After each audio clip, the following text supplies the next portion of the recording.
Hey guys, so in today's video, I'm going to be going over humanitarian and compassionate leave. So the first thing you should think about with humanitarian and compassionate leave is these applications are rarely approved uh, by immigration and by Immigration Canada.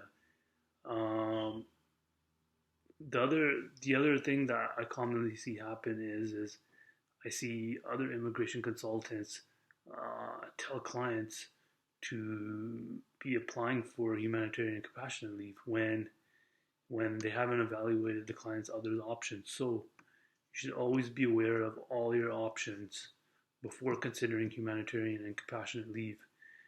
Um, Now, I'll give you guys an example of a case that would likely be approved for humanitarian and compassionate leave.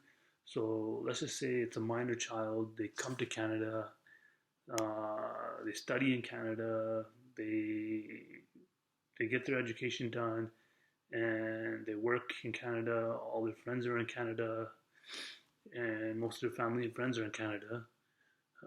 Then they find out when they're older, when they're grown ups, that their parents came to Canada illegally and don't have citizenship within Canada, and as a result, they are not citizens. That's a strong candidate for humanitarian and compassionate leave because number one, the situation they're in is completely out of their control.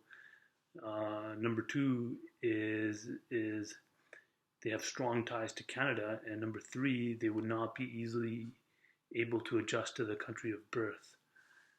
Um, so this is a strong candidate for humanitarian and compassionate leave. Um, but again, you need to consider all your options before applying for humanitarian and compassionate leave. Um, that's because you also need to be aware of the consequences of unsuccessfully applying for humanitarian and compassionate leave. The first consequence is if you're currently out of status in Canada, simply because you apply for humanitarian compassionate leave will not give you status in Canada. So just be aware that if you don't have status within Canada, sending in an application for humanitarian compassionate leave will not give you status within Canada. The second thing you need to think about is if you are not successful with your application, that will result in a deportation order.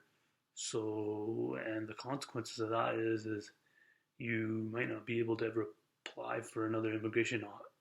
You might not be able to send in another immigration application to Canada.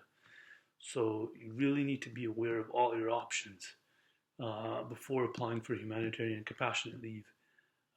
If you have questions, feel free to contact me. I hope you found this helpful. Thank you.